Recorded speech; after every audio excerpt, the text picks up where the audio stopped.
దాదాపుగా 65% occupy చేసేట్టుగా 65% విమానయానాన్ని occupy చేసేట్టుగా ఈ 18 మాసాల్లో ఎందుకు పెరగనిచ్చారని అడుగుతున్నాను. ప్రతిసారి మీ ఉద్యోగం ఏంటి మంత్రిగా? అదే కదా. అంటే ప్రశ్నిస్తే బురదేస్తారా చంద్రబాబు నాయుడు గారు?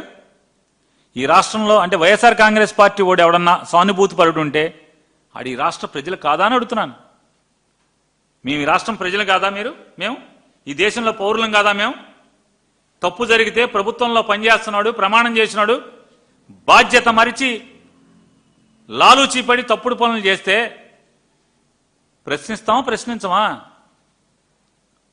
నిజంగా మీకే ధైర్యం ఉంటే అర్నాబ్ గోస్వామికి దానికి ఎందుకు బాయ్కాట్ చేస్తారు? మీరు తప్పు చేయకుండా ఉంటే అర్నాబ్ గోస్వామి ఛానల్కి మీరు ఎందుకు మానేస్తారు?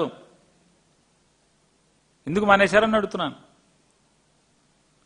మీ డొల్లతనం లేదా మీ నిజాయితీ లేనితనం వీటిలో ఓ పక్క బయట పెట్టుకుంటారు, ఓ పక్కనేమో ఈ మాటలు మాట్లాడతారు మీరు.